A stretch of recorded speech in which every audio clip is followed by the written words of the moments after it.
Okay, everybody, let's call our meeting to order. I believe we have a quorum. Welcome to the June meeting of THS Board Streetcar. Pledge of allegiance, please. I pledge allegiance to the flag of the United States of America and to the republic for which it stands, one nation, under God, indivisible, with liberty and justice for all. Thank you. Item on our agenda is approval of minutes. You have them. May I have a motion for approval, please? So moved. And a second. Any additions, deletions, or objections? Seeing none, all in favor say aye. Aye. Opposed say nay. Let's move the streetcar system up. Anybody in public that would like to be heard? Seeing no one immediately leaving their feet, let's move on to the streetcar system performance report for May. Mr. McCarthy. Good afternoon. We provided 99.52% of the contracted 2187.5 trips for May. We had one late departure for an on-time performance of 99.9%. There were no accidents this past month, no incidents. Convention accounted for 8.8% of the overall patronage with 1,623 rides. All trackway and interlocking all trackway inspections are current and up to date. We transported 24 wheelchair patrons, boardings with no reported problems, and 13 preventive maintenance day services for the month. Thank you. Do you have any questions? Questions? Answers? It's pretty funny if I started asking questions, wouldn't it? Go right ahead, sir. I'm ready. I'll defer to the next month's meeting. We can wait for it. I think I'm shooting it. All right. Let's move on to our legal report. Mr. Schlosser. There wasn't any legal work done this month. Really? No issues and nothing to work on. Thank you for the short report and extensive report.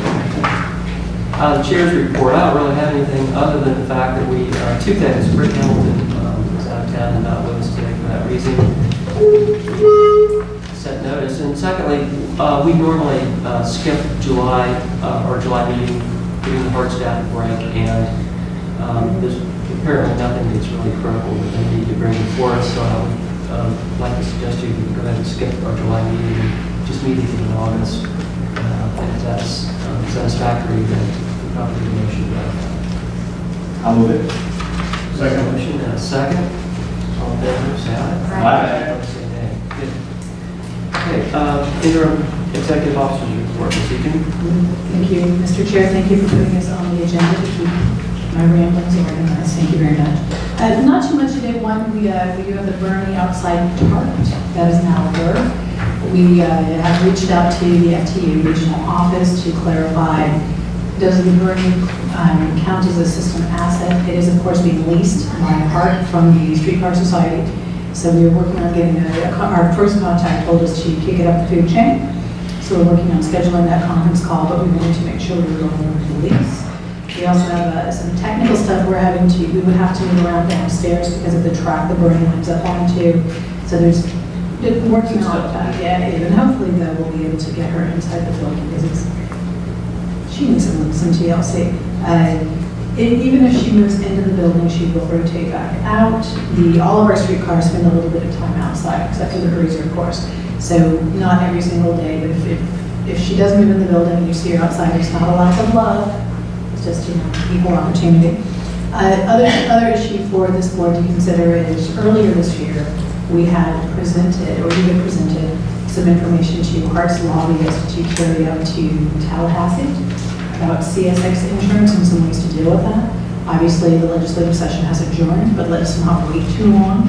So we don't meet in July, but perhaps as early as August, in HART to have an ad hoc or some level of conversation of how this board would like to tackle this. What is the strategy? Do we have a sense that friends with the city and the county would also tell Tallahassee this is something to look at?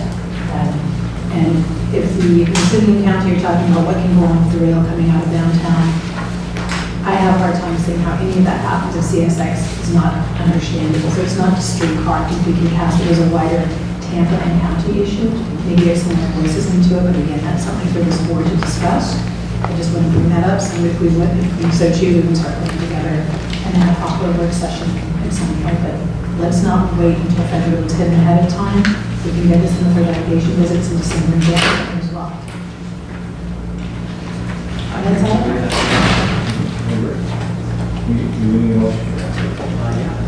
I'll move that.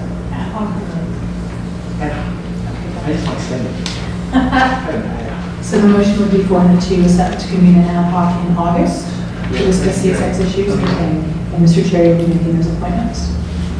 Yes, I will. Great.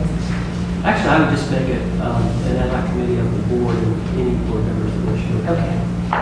And really, I think that Mr. McDonough, who represents the city, Mr. Suarez, the city will really be important in terms of having very what hard appointees,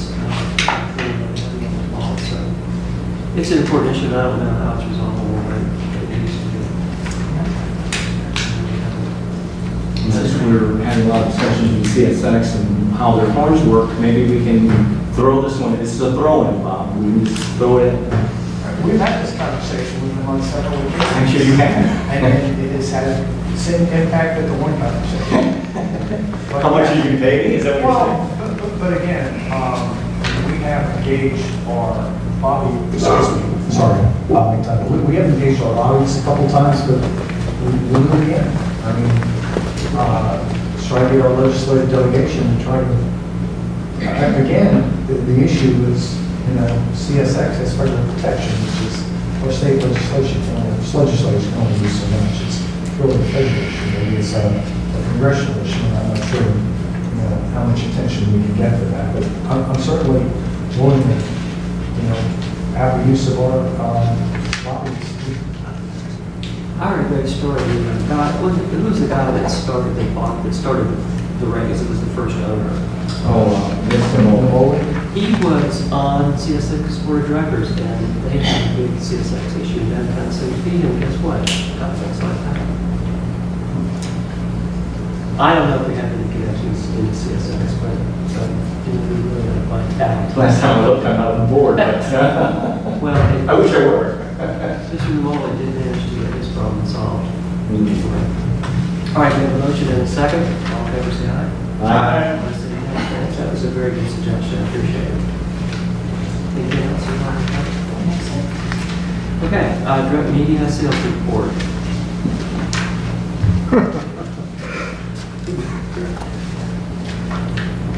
Lori can't make it today because hopefully she's pounding the streets of Macon one night. How's that? I'm sure. And so we do nothing, or just no report? There's no report. Thank you. Okay, let's move to presentations. Mr. Taylor has a rail repairs update report. Good afternoon, Chairman, Directors. Steve Taylor, Director of Maintenance. This is a presentation will update you from the previous presentation I gave in March. The rail was replaced at the Admiral and the Baytime form switches. We had a problem with the joint bar being welded to the rail, causing a crack. Both of those have been repaired. Put back together with bolts, no welding, and concrete has been repoured. The rail repair progress, of course, as I just mentioned, the two rail repairs were made. However, the garrison block brakes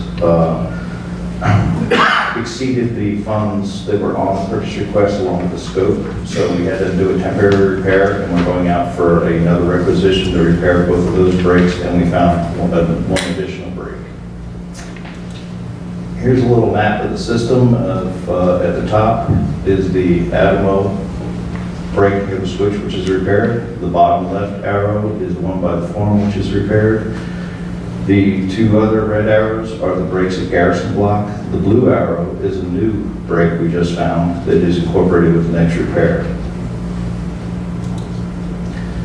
Now, the rail brakes that were at the switches, we understand, was based on the welding of the bar to the rail. However, the other ones, we weren't sure what was going on.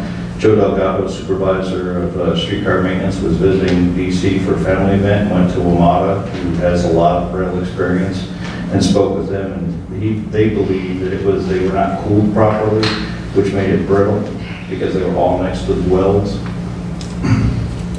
And if you see the circle there, that is the thermite weld that joins the rail, and the brake is just to the right of that. The side view, at the bottom there, this area right, I can't see it right there, that's actually the weld. It just moved laterally and showed up at the top, but it's right at the weld. And all three of them are in the same condition.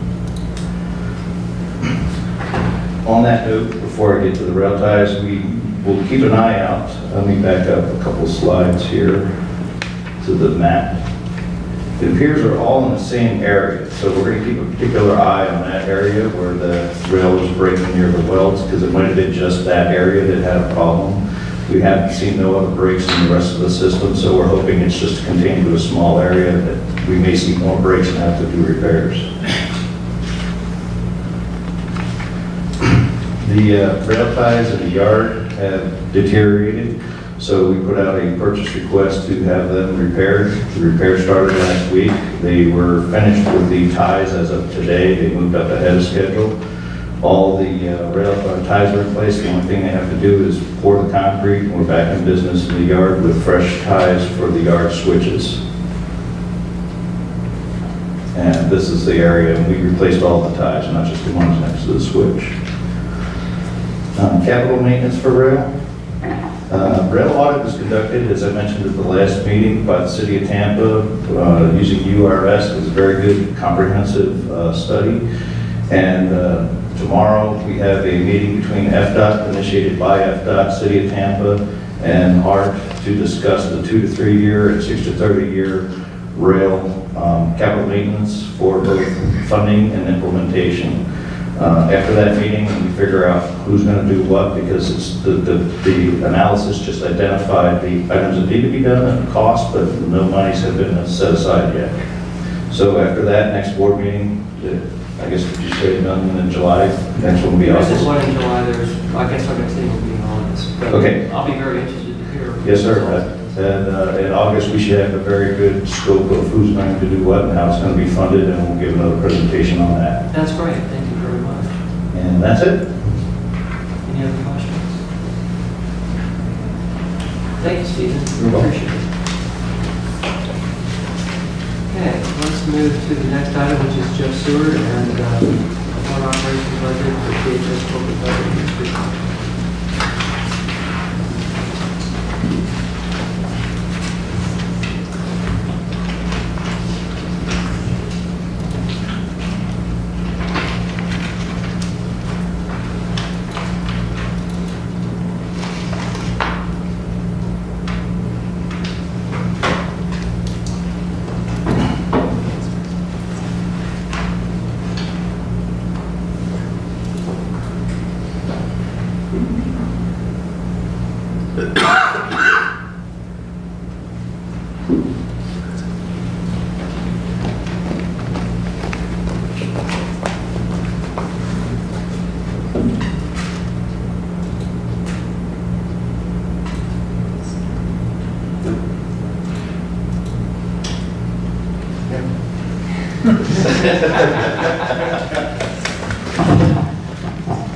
Good afternoon. Jeff Seward, Chief Financial Officer for HART. On May 21st, presented an overview of the proposed budget for FY15. And where we landed with that proposed budget was a $2,095,000 budget, which was just a little bit higher than what it was in the adopted for FY14. Revenue hours of 12,538 and proposed ridership of 274,720. But, as we discussed at that board meeting, it was a balanced budget, but it represented a gap of $236,022 based on keeping current levels of service. So at the end of that meeting, we had a discussion that HART staff would go back and we would reevaluate the expenditures, we would reevaluate the revenue assumptions that were made for that budget. And we have done that. We've spent, HART staff has worked over the last month and refining this budget, being able to bring it back to you today with a smaller gap. There is still a gap, and I'll talk about that in more detail as I move through this, but we were able to mitigate it substantially.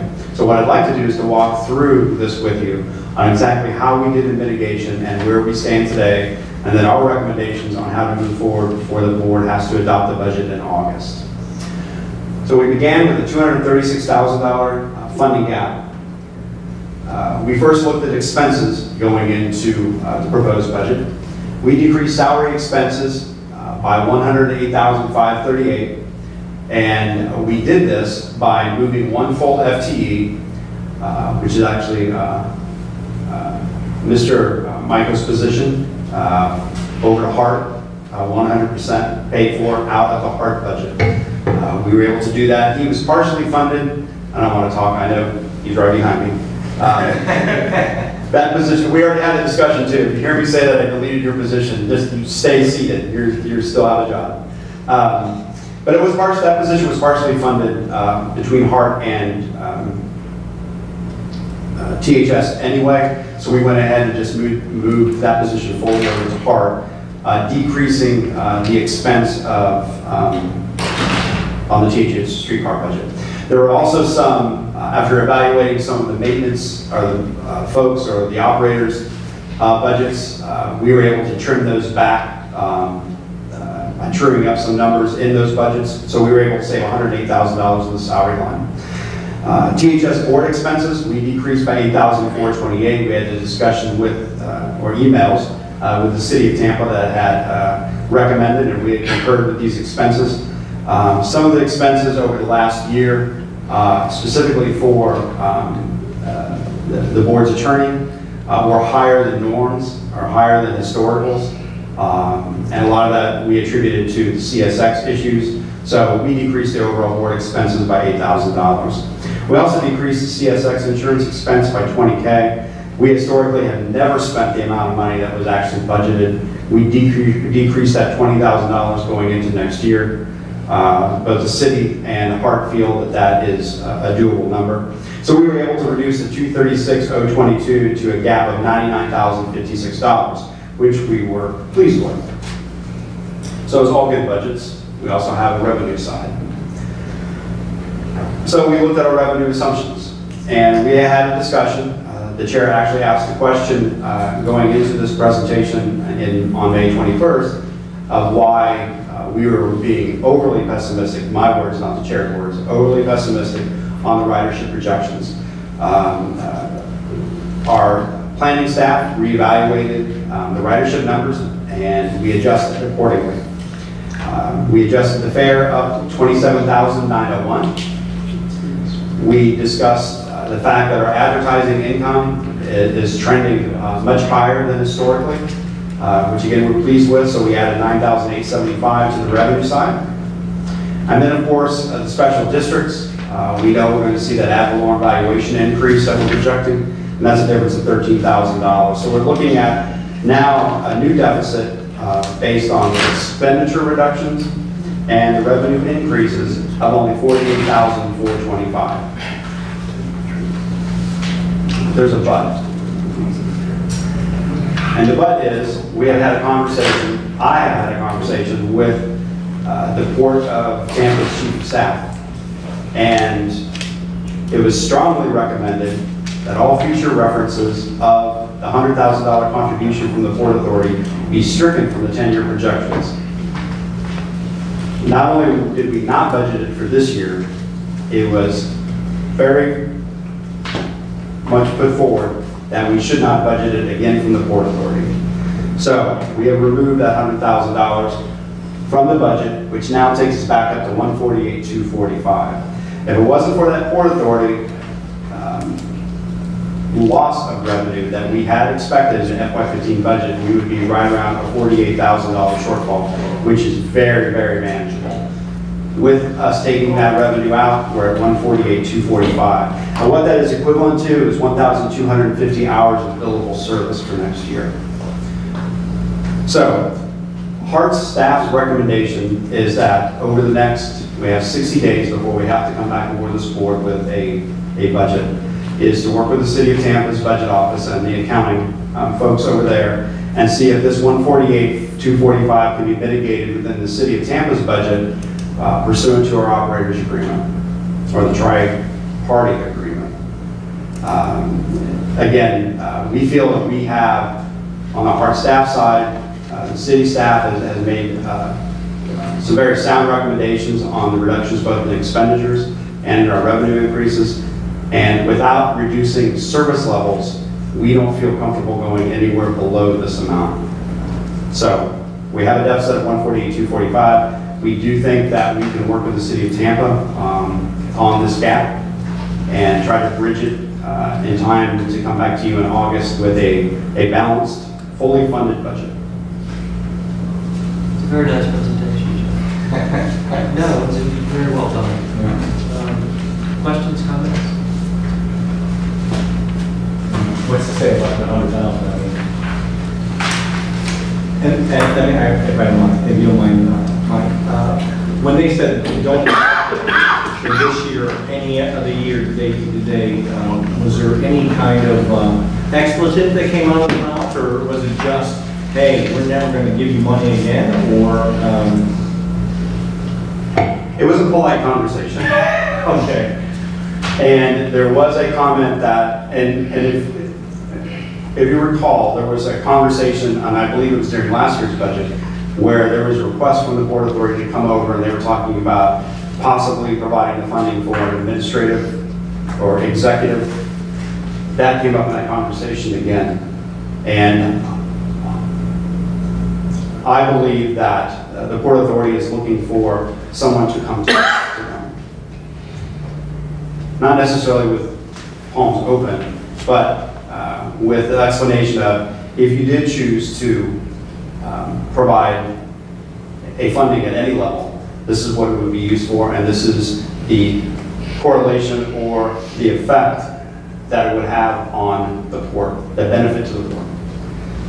And that is, I just took the numbers and ran and came back and changed that. Yeah, I was just curious because, I know that discussion had happened before, and, it is kind of interesting when they want to talk about an executive director position and we're starting to put any kind of billable, any kind of hours out there with our streetcar.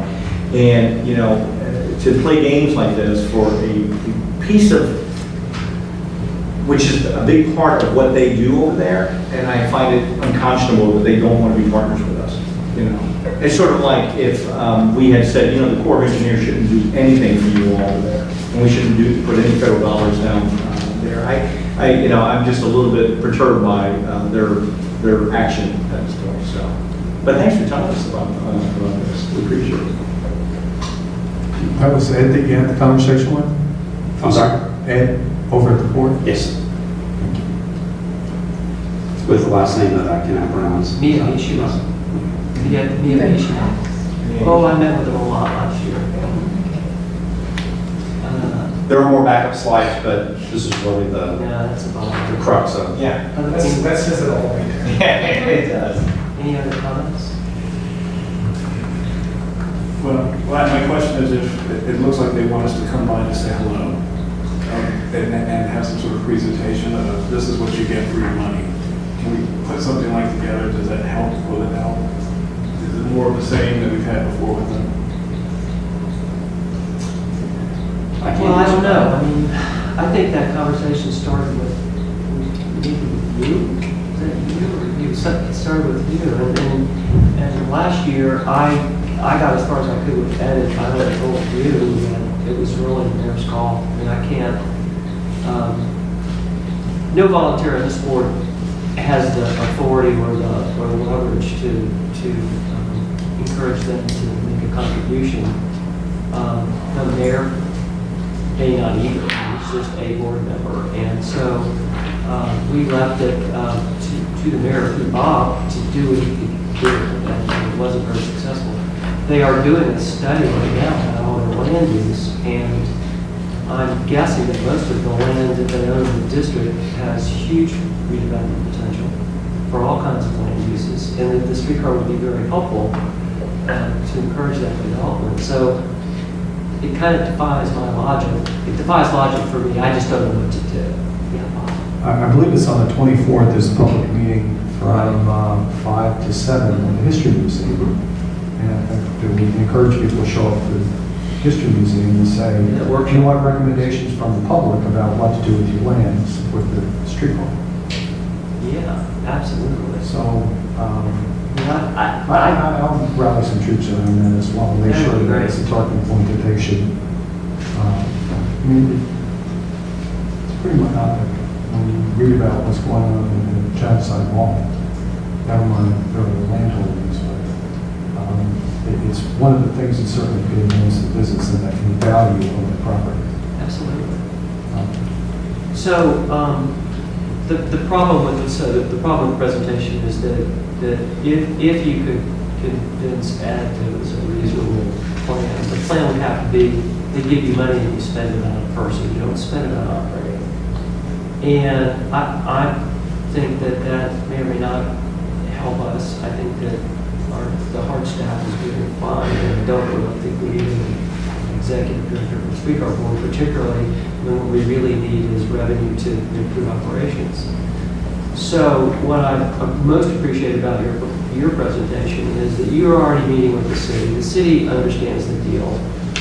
You understand the deal. The system belongs to you in the city. And so, I mean, I think that it's clear. We just need to wait to see what we can figure out between now and August. Bob, do you have any other suggestions? I think we need to let you all see what you can do. Well, I think that there are going to have to be conversations with the various CRAs as well. Each of them had modest increases in revenue this year. And in a couple of them, there's some strong advocates for the streetcar, so we have a conversation there as well. Would it be wise of us then to try and go to their meetings earlier than later? They have July and August meetings. I think maybe going to them with, we've agreed that that I'm going to attend with Sean and I'm going to attend with Abby downtown, and the captain's going to go with us. And I think maybe being very forthright about the budget and forthright about what a plan ought to be and what it ought to cost, it's time to tell everybody. And that if we saw it in July, they've got a month or 6 weeks to think about it. I mean, I don't know. Well, it's not too early because they're already in the budget. So maybe we could try and, we need to talk after the meetings too, but maybe it's time to get on their agendas for July 2nd or whatever they are and just get it done and get people involved. Because truthfully, this system doesn't belong to us, it belongs to the community. And it's really up to the community to decide what they want. This is just the beginning of not having enough money. And the port isn't the only problem. If they were putting in $150,000 a year, we still would have a problem, and they'd be wondering why we weren't doing a better job with the money. So if they pay, fine. If they don't, that's the way it is. I really think that the city's budget hasn't really recovered from the recession, but it's the city and HART system. And somebody's got to figure out what they want. So I think we can talk to CRAs, we see what the city and HART can do between now and our August meeting and do our best. That's all I can think of, unless any of you have any better suggestions. No, it's interesting that what you mentioned about land use and that they're going to purchase a piece of property, but yet they want to not have any role whatsoever in the transit system that goes right past their property. I've never understood that. And I remember originally about a year ago, they had said, well, we're trying to get away from the streetcar because we only want to spend money on those things that go directly to our own operations. When in fact, if they're going to be a landowner, this goes directly to their operation. So I've never understood their reasoning behind it other than to be, saying we just don't want to help you anymore and we don't care. So that's the only thing. It's a direct reflection of the maritime communities who did not agree with the fact that they expanded into the cruise business and other lines of business. They want every nickel to be spent on the maritime industry. And that's the struggle that goes back and forth. It's not necessarily the board director's belief. It's the maritime community on Hooker's Point that says, no, we don't want money spent on anything but the maritime uses. They were never advocates of the channel side wall in. They hated the whole idea. It was actually 4 port directors ago, it was Joe Valenti, who saw the decline in the deposits of phosphate and said, this is a finite resource, and at some point, we're going to need other streams of income, and that's why he started to attract cruise business and the garage and all of that, and purchase that land. So it's a struggle between the maritime interests and the rest of the community. Yeah. I got it. So, thank you very much, appreciate it. Okay, so I guess we will want to get on those meeting agendas as sooner than later, Steve, and we'll talk about that. Let's move to fare options. Ms. Bertram. And before Ruthie gets started on this, we realize we're talking to you about offering different fares that would cut into revenue right after looking at this slide. So we can table that conversation, or we can continue to have it. The last board meeting, I presented a revised version of an older presentation saying, hey, if you adopted different fare structures with the elasticity, you give more folks, but you'd earn less money. So Ruthie's here with enough data, what those numbers look like based on our most recent data. And ready to go? Actually, I'm going to ask Steve Figgenbaum, our senior planner. He prepared this presentation, and I think he's more the subject matter expert, and I'd rather not flub his numbers, if you will. So if you don't mind, I'll ask him to come. Thank you.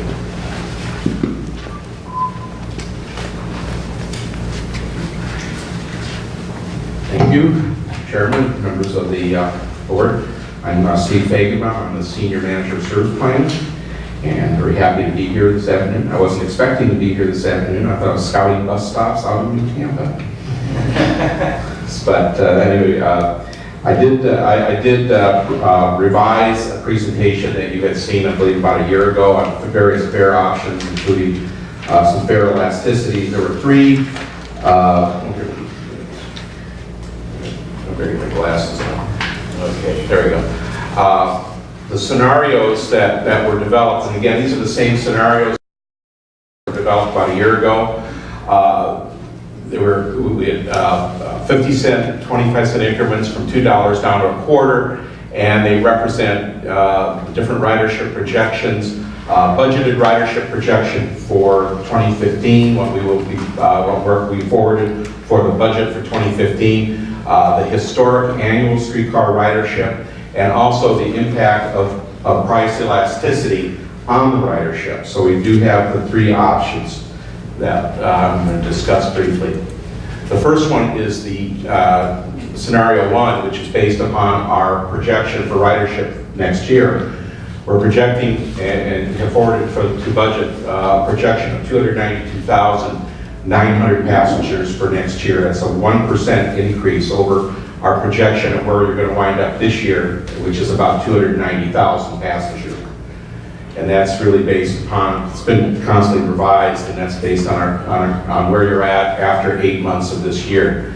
Also, as far as the revenue, generally revenue is a percentage of the overall base fare. In this case, we have a calculated average fare that's 75.6% of the base fare.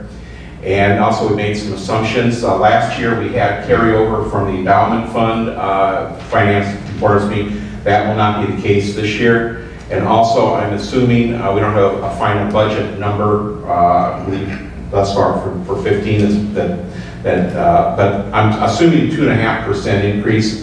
That's where I've been assuming like 2.5% on a lot of different things on our transit and other planning.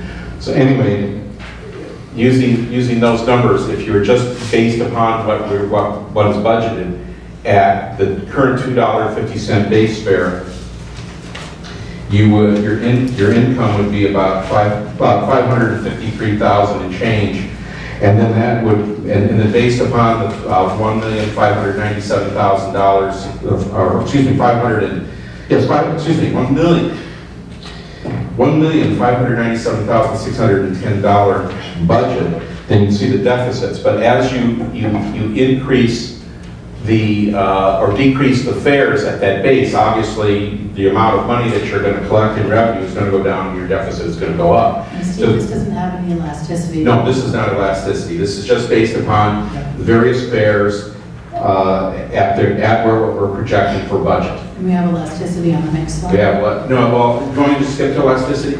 That'd be delightful. Okay, so we're going to skip.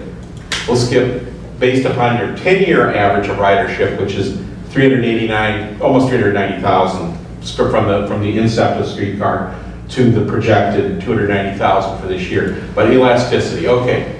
Elasticity, classic transit elasticity says that you will, it's an inverse relationship. That is, for every 1% increase in your fare, you would expect approximately a 0.3% decrease in your ridership.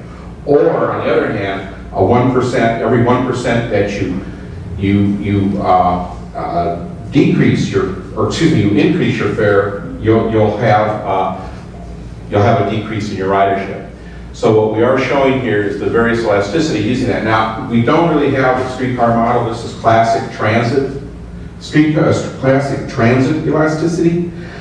Where it fits in the Streetcar, again, there's really no definite model on that. But so we're just using what we have, in the industry. So basically, if you stand pat at $2.50, your income would be about $553,000. Your ridership would be $292,900. But if let's say you decreased it to $2, the $2 fare would then precipitate supposedly a 6% growth in ridership up to 310,474. And it scales, you can see, it goes from 6%, 12%, this go from 150, 100, 252, 150, 150 cents, and finally a quarter. And your range really becomes 292,900 to 371,983. And Steve, I might ask the person next to me who's a decade younger than I am to read the slide. But it looks like she's such a pop. It looks like the difference between factoring the fare change and elasticity and the difference from $2.50 down to $2 looks like about $84,000. So you get more riders, but not enough to make up the revenue. No, you will not under this scenario. You never recover, you never recoup your ridership or your revenue with the decrease. It won't work. Steve, now, does that take into account if you ran more transit? It doesn't. It is just a plug-in of a number based on a formula that is developed over the course of all these type of Exactly. Now, in developing the projection for next year, you do have to take into account, there's really four things that you really take into account. You take into account trend. That's not good. Because your trend is 5 straight years reduced. 6 years if you didn't have a Super Bowl in 2009. So trend doesn't work in your favor. Another one is territory. You can't increase the territory of the Streetcar because obviously you have to increase track. So the only other two things that you have to hang your hat on increases would be frequency. That is, if you went, right now it runs every 20 minutes. So if you went to 20 or 15 or 10, that theoretically should, more service would usually mean more ridership, more revenue.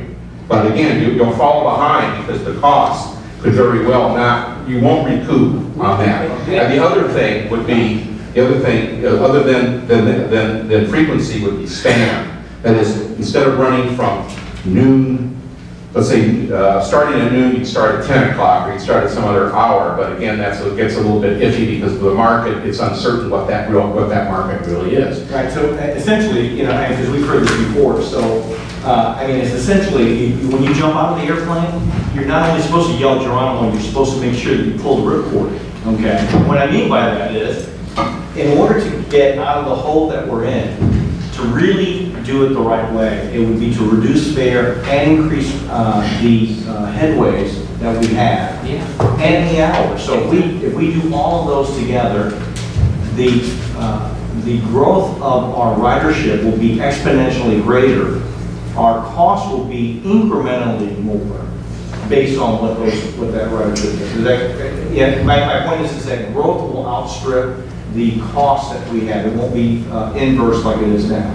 If we were absolutely packing in every single streetcar and there was no capacity, why don't we do this for the office board meeting? We can also circulate. In the meantime, let staff put some things together saying that the broad brush of, if we were starting from scratch with no existing schedule, what we would think, what we would recommend as a good service level, what that comes out to. And start slicing and dicing to say, here's where you want to go, here's how many people you need to add. But your fare box recovery is 30 to 35%, so you're still losing a chunk under. But you're losing, but wait a minute, you got to understand what I'm trying to say, which is that because his numbers are based on historical, historically we've been reducing the amount of time for the streetcar, and we reduced that headway quite a while ago. So We've been doing both. We've been doing both incrementally, and because of that, of course, you're going to keep losing riders. So that, to me, the statistic itself, although mathematically correct, is not something that makes a lot of sense for us. And you mentioned that, Steve. But the thing I'm looking at is we're going to have to take a plunge one way or another, and we're going to have to say, all right, if we wanted to run this thing the right way, as you mentioned, if we did a zero base and said, okay, we're going to build it with starting at 6 a.m., it ends at midnight, we're going to have at 10-minute headways, how much service that's going to be, timing, and what that cost is going to be. Then we're going to figure out what the fare box recovery is. Because, as you know, a lot of the fare box recovery, some of it, was masked by the endowment that we received. So we have to make it look at a real fare box recovery, I think. Because when you look at the budget from years past, we had other things that were being brought in, and it made it look a little bit higher, but not much higher. But we needed that in order to run it. So you understand what I'm saying? And just doing the math based on Steve's projection that you pick up, you recoup 75.6% of base fare. So that on $2 is $1.51 and 2/10 of a cent. Ridership to cover that would be, if we just magically had another 56,000 people paying the fare, then that would be enough additional ridership to cover that $84,000. Right, and that was my whole point, which is that the cost goes down because we are providing more service. So if we had the ridership from 3 years ago, then this would be breaking even. Well, if we had the ridership from 10 years ago, we probably. And the endowment. Yeah, exactly. I mean, and if my uncle was a woman, it'd be my aunt. So I mean, I understand that. I'm just saying that we need to, I think we need to look at a doomsday scenario in which we come up with enough money to provide the kind of ridership that we need in order to continue to keep running it at the level that it should be running to begin with. So what the optimal system would look like. Yeah, exactly. We work that together. Yeah, there you go. Is that something that we could potentially have for when we go to meet with the CRAs, CRA advisories? Absolutely. Well, I think that we've invited, before the meeting started, we invited Catherine to come with us, and I think it's to talk about and to show in simple terms why ridership has dropped, why the fare is where it is, and what we would like to do at a couple of different income levels to more income. I mean, I had asked Jeff for the total ridership of the system since we opened, and it's well over it's about 4.5 million people. It's a lot of people. What I haven't done, but Jeff can probably help me with this too, is if you look at how the streetcar has been funded since it started, the private sector provided 6 million miles. The endowment fund, which was a lot of money, and it was a lot of money. And the fact that we were surprised by the requirement of CSX really has taken most of it. The special assessment district is the private sector. And cumulatively, I'd like to know what that number is. If you begin to add up the amount of money the private sector has put into this system, it's a lot of money. Now, I'm not doing this to embarrass anybody, it's just that the city really didn't put anything in until, 5 years ago, and then it was necessary, and they showed up with money for the CRAs, and that's been progressively increased, so that's all good. But at the end of the day, the city's investment was really 15 or 18 million bucks at the beginning, which was part of the gas tax fund, and that was amortized fairly quickly. In fact, it was one of the fastest amortizing public investments the town's ever made. And since then, they haven't really had to put a lot of money in, and they don't really have a lot of money to put in. But if we're going to have a transit system, it's going to take more money. And I don't know how much more we can squeeze out of the private sector. They have paid a lot. It's just the way it is. And no one really ever talks about that, but the private sector has spent, I don't know, probably $10 million bucks in operating the system. It's a lot of money. HART has never had operating money, but you are contributing so much of your time that you probably shouldn't be, that's money.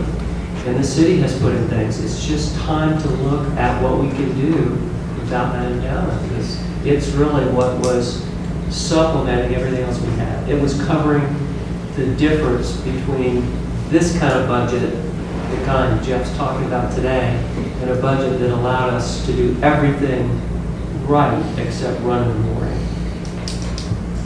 And we never felt like we had the nerve to do that. And frankly, when we opened the streetcar system, there were about 8 people living in the special assessment district. And today, there are probably 6,500 or 7,500, or I guess if you include Evo, there are probably 10 or 12,000 people at least living in downtown Chow district and Ybor. So it's a different system today, and it needs to be serving people differently. We just haven't responded because we haven't had the money. Steve, thank you. We understand this and we appreciate it. This isn't a good time for us to drop the fares, but now that you've done the research, I think it's got to be part of the discussion. What we bring back will include just to make it easier, it just makes sense to peg this to the HART fare system, and everything's transparent. That would be helpful. And we could also, the board can take an action is to always piggyback on the HART fare structure, so you don't have to worry about moving anything, you don't have to worry about How much of changing an it. adjustment does that? The $2 fare is the HART fare structure, So if we drop it $2, we have to come up with another. $84,000 is the projected ridership. So we would start off with a recommendation of just having a basic fare to go out there. I mean, from a transit perspective, the transit agency prefers to have a regular fare, reduced fare, and a premium fare. So Well, it's easier to fix. why don't we make an assumption? Why don't we make an assumption that we would consider dropping our fare to $2 in the next year and add that $84,000 to our deficit? If we're gonna go beg for more money, let's beg for enough to at least drop the fare, if not improve service hours and headways. You also have the opportunity to run this, an incentive program at some point, a couple of months at the $2 fare. I mean, for the program, we just topple it over to the HART programming. So that's just a thing to put out there to see what happens with it, just to tease it up. But we bring back the work which staff has done previously, but if you get a full day, if you get a 7 a.m. or a 6:30 a.m., what would our recommendations be of what service levels we're in when, and how many hours that puts out on the street? That would be very 7 helpful days to a know. week. So we'll put that together, and then we'll put together what we would recommend for a fare structure. And if you think a July workshop is a good idea, that isn't mandatory, but if you call it, most of us will come and talk about this, because I hate to have to do this at our August meeting when we have to make a decision. We will we'll go ahead and look at the calendars and send out a notice for that if that's the preference of the board. It would be very helpful to get the board's feedback and develop this. That's fine with me, and I'd like to have some sort of marketing meeting also before the next August meeting for the THS marketing committee gets together. I'm sure our usual wording is available. Yeah, maybe we can have them both the same day. We'll start. Sorry about that. Yeah. I'm not here. Lucky you, you're at the beach. What week would it be? I think it's July 16th. It's our same old. That's what I have on my I could be wrong. 24th on the calendar. We stick stick with the date, which you usually hold board meetings, it's the third Wednesday of the month, and I believe that's the 16th, but we can look at the 23rd and 30th, July 30th is the county's policy leadership group meeting, so that could be problematic. So if you want us to stick with the Wednesday, we can look at the 23rd or the 16th. I think It's fine. I think you should stick with our board date. So we're sure. It's already on the calendar, so.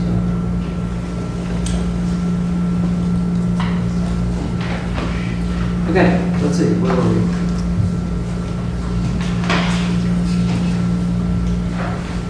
City Pass, Steve.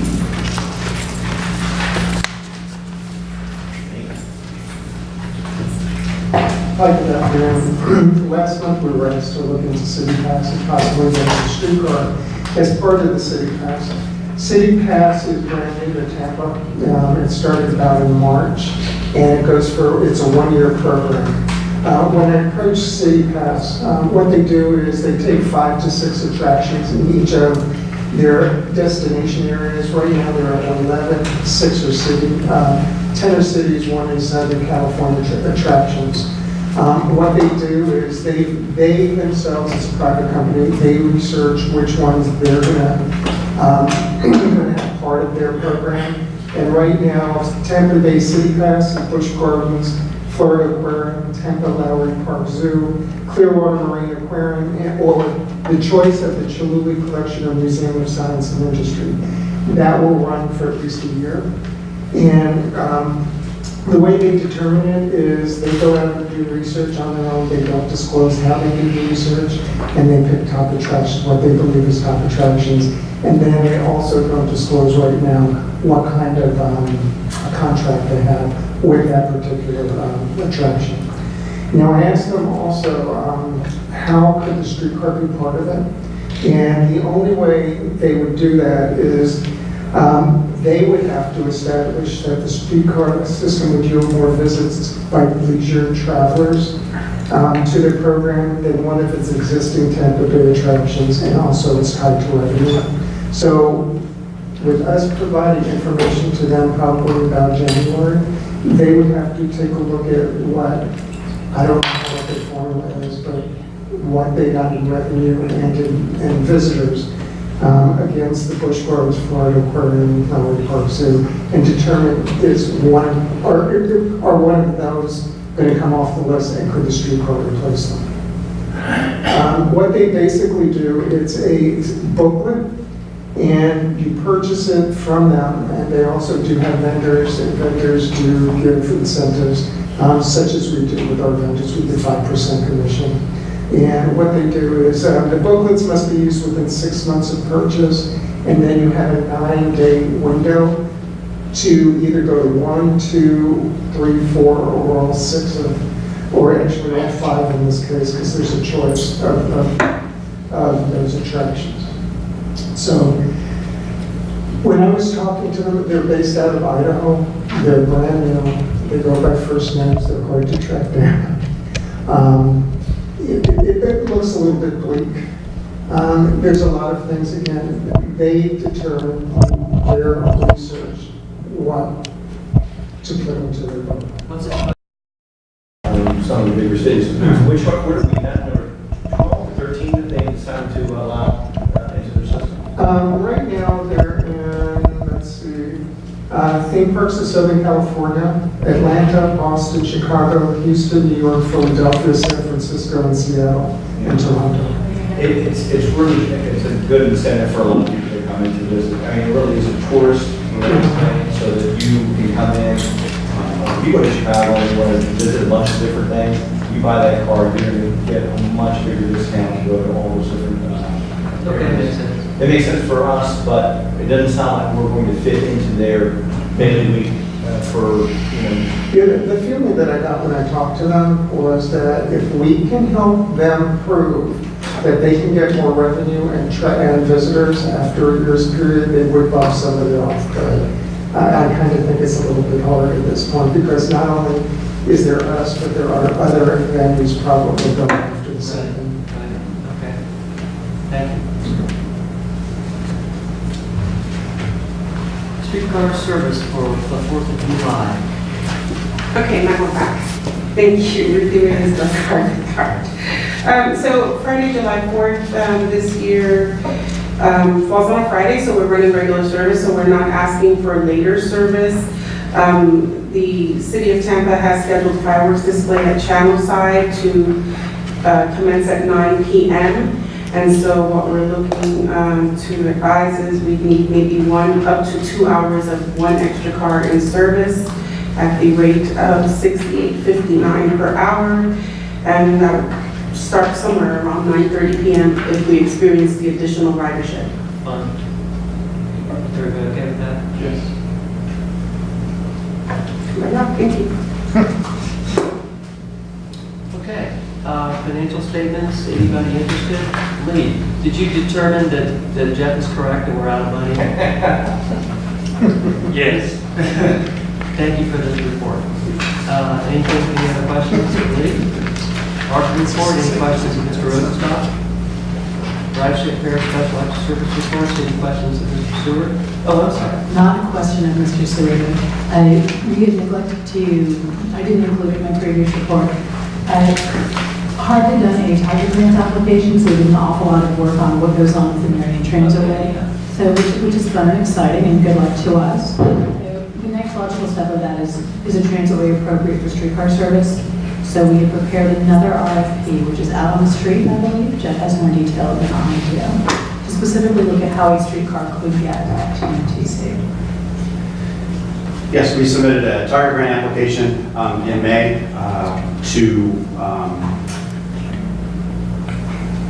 redo the Marion Transitway, but it was bus-centric.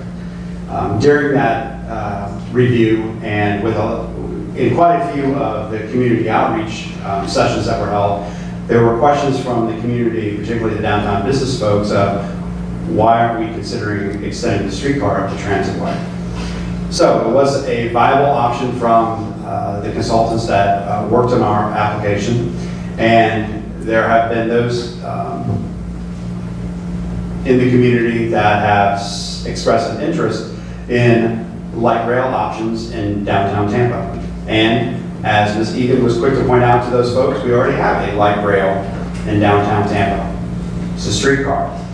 So we are looking at putting, an RFP is on the street now to get a consulting firm to come in and look at what it would take to extend the streetcar from its current terminus up the Marion Transitway to the transit center, with the options of extending west and north to the new developments that are projected to be there over the next few years. Along with that are costing that's going on with replacing the historic cars with new streetcars, along with looking at getting a demo of that sometime in the future, planted on the rails. So that's what we're working on right now. Thank you, Jeff. And if it is within the scope, we will not just look at going from Marion. Is Pete still in here? Pete makes a very compelling argument that there should be some level of study that instead of going east on Whiting and up Marion, that there should at least be some homework done going west on Whiting to Ashley. Because then it's close, and depending on where you can put it, just to look at it on the map, but then you are hitting, you're taking Whiting, making some level of connection, and then you are hitting all those attractions on the river. So then you have a rail alignment of some kind that is getting the Children's Museum and Curtis Hickson and Student Channel Side and its support connecting over. And if we can't do it in the scope, we can't do it, but at least looking and saying, what's the most logical way to get from point A to B? Well, go ahead. No, I was just going to talk about it. So from where the current terminus is at, it would go up, it would go east towards Marion, and then go north on Marion to the transit center. Is there enough of a turning radius there from where the terminus is to? That is why they are engineers and we write the checks to the engineers. Okay, and the other question I was going to ask them, because you're talking about traveling only on city-owned streets and not getting on any of the other streets. So as an example, if we wanted to continue to go north through where the plaza is at, Esplanade, which would be an absolutely great place to have a stop for people if they were traveling, to work, and you could really come up with a nice design where you'd have a lot of TOD activity and some other stuff. If we tried to go up Jackson Street.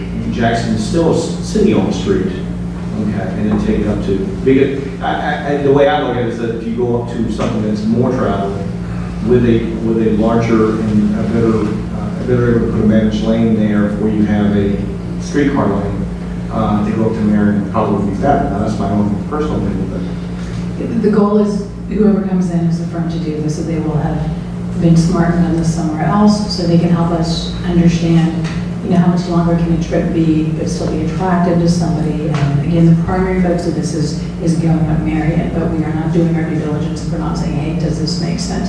Will also be talking to the APO, so we're not recreating the wheel, we're going in a completely opposite direction. And the RFP that you were talking about is to get a new consultant to put into the current Tiger Grant application or for another Tiger Grant application? The contract which we had used to do the Tiger Grant application, we had originally thought had not been fully expended. And so then the firm which had done that work already had all the data from Marion. So it would have been great, it would have saved us a lot of time and effort if we could have just finished that contract, but we fully expended it. Okay, so, but I guess my question is that there was a deadline, a hard deadline for the Tiger Grant application.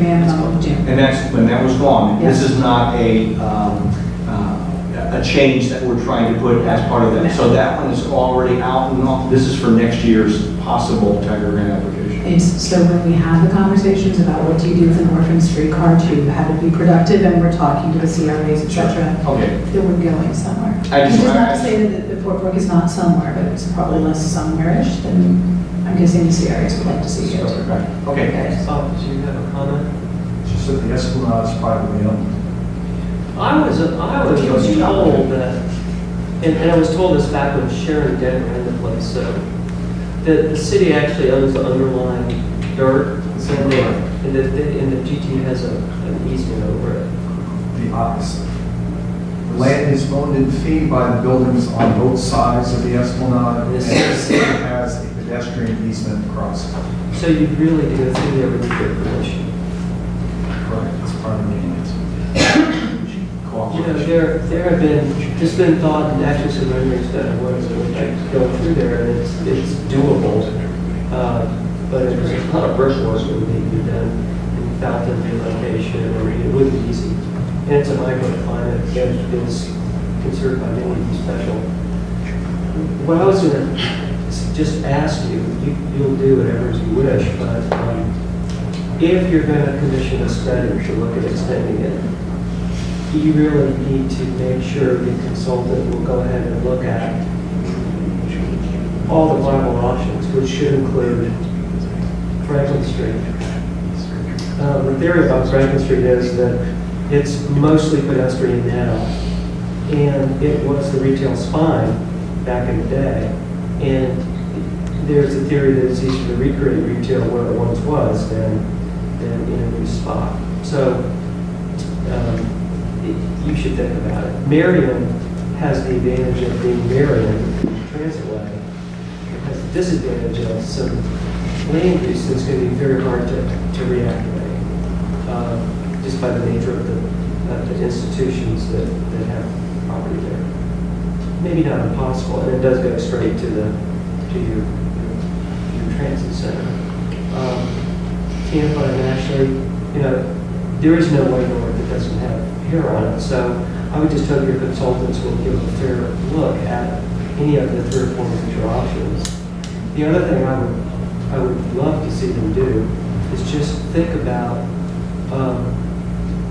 what would happen if, as you're on your way up to the transitway, you look at going east on Cass and UCO Parkway, both of which have plenty of room and are all going to, and are going to go through this massive revisioning and reconstruction based on the revision plan anyway, and creating the loop by coming up here. We can come up Cass and come Lisa over here. All of a sudden, we have a loop and you've got a lot of options. And there's so much property around Encore. There's so much property on the north side of the UCO Parkway that wants to be redeveloped, that the transit may be very helpful up there. And I would also hope that the city's under budget committee, so way. Just the second CSX crossing. You know, if you go north, you gotta figure that out. I mean, I would ask the question, if you crossed it once and you're paying $400,000 a year, you cross it a second time and have as many trains on it, how much more can it cost? I don't think I think, you know what, that's why you need a PhD. He figured it out immediately. But be that as it may, thank you very much for telling us that, sharing it, and we look forward to hearing those ideas. Anything else to come before us today?